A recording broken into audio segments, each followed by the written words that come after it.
Contrary to the rumors that you've heard, I was not born in a manger.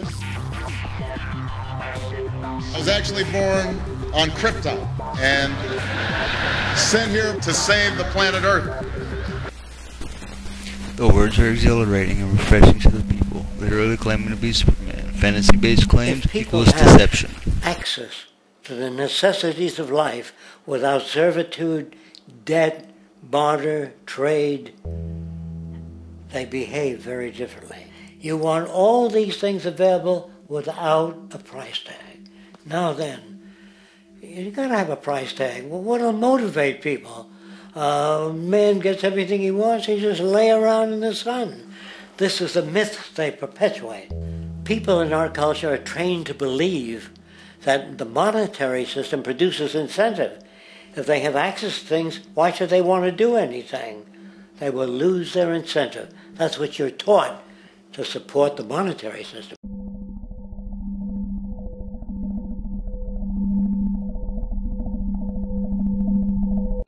Everybody somewhere between the ages of 18 and 25 will serve 3 months of basic training. We've got to have a civilian national security force that's just as powerful, just as strong. Yes, we can. Poor world has that over the people. I do not want anyone I know taken against their will to be trained to kill.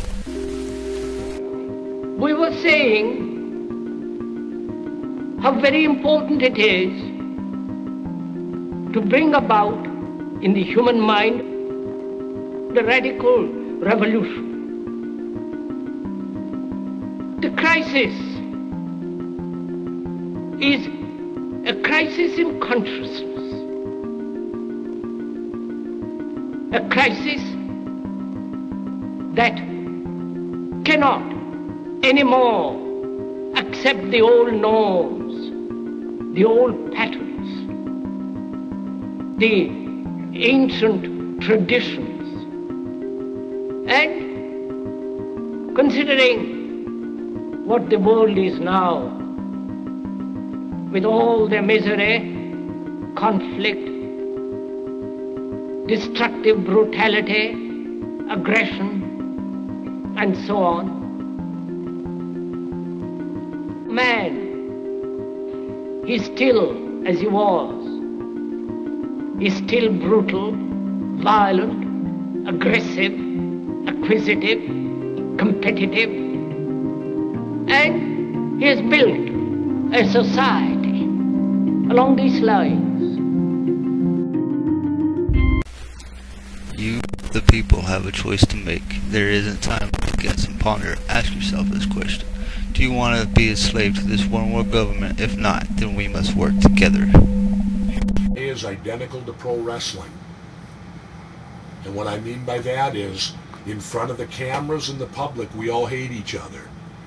I'm going to kick my opponent's butt, I'm going to whale him from here to high water and beat the crap out of him. Yet behind the scenes, we all are friends going out to dinner. Went to dinner together. And it's all a work. All intermarried. Show business. It's showbiz. And that's what you have today in politics. The Democrats and Republicans aren't really opposed to each other.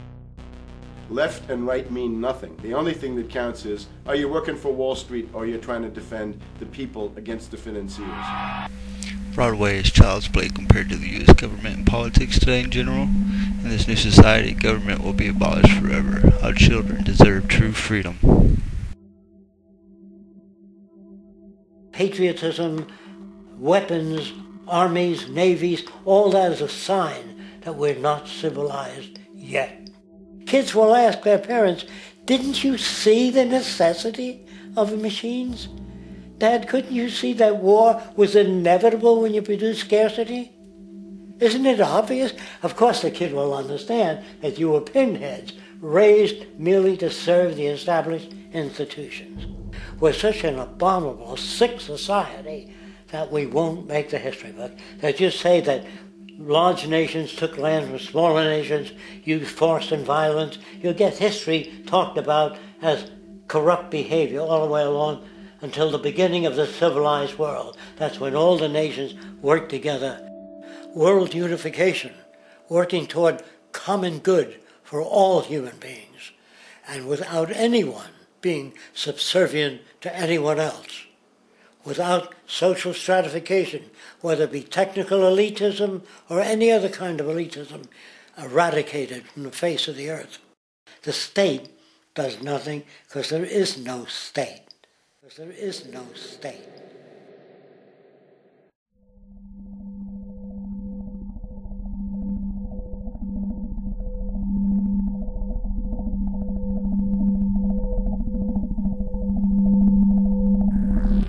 The Patriot Act.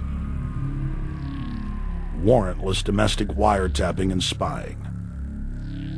The end of posse comitatus. The rise of the treasonous North American Union. A deepening recession, sliding towards total economic collapse.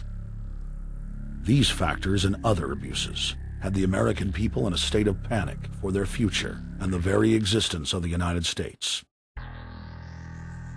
The elite were in trouble. The people were beginning to see through their facade, past their front man, and to the ruling elite behind the throne.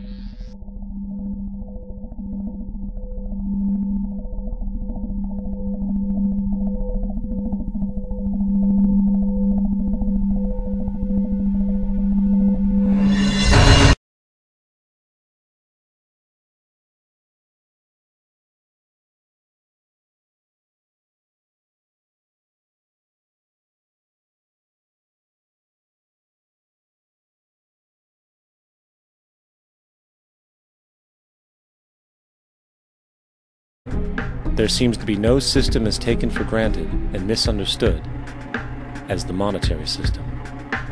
Taking on nearly religious proportions, the established monetary institution exists as one of the most unquestioned forms of faith there is. Created, how money, the policies by which it is governed, and how it truly affects society are unregistered interests of the great majority of the population.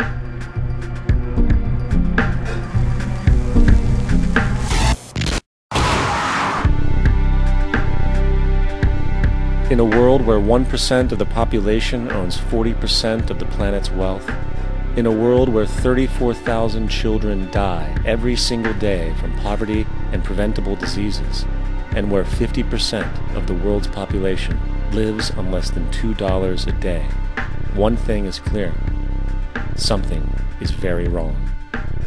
And whether we are aware of it or not, the lifeblood of all of our established institutions, and thus society itself, is money. Therefore, understanding this institution of monetary policy is critical to understanding why our lives are the way they are. Unfortunately, economics is often viewed with confusion and boredom. Endless streams of financial jargon coupled with intimidating mathematics quickly deters people from attempts at understanding it. However, the fact is, the complexity associated is a mere mask, designed to conceal one of the most socially paralyzing structures humanity has ever endured.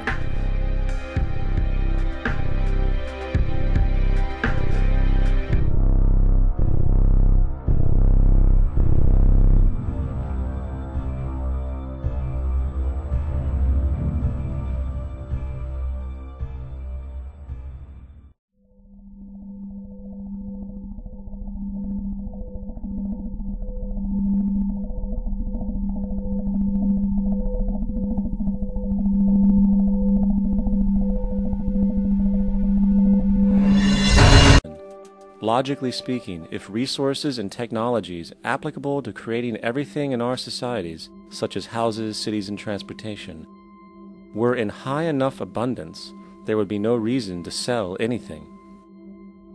Likewise, if automation and machinery was so technologically advanced as to relieve human beings of labor, there would be no reason to have a job.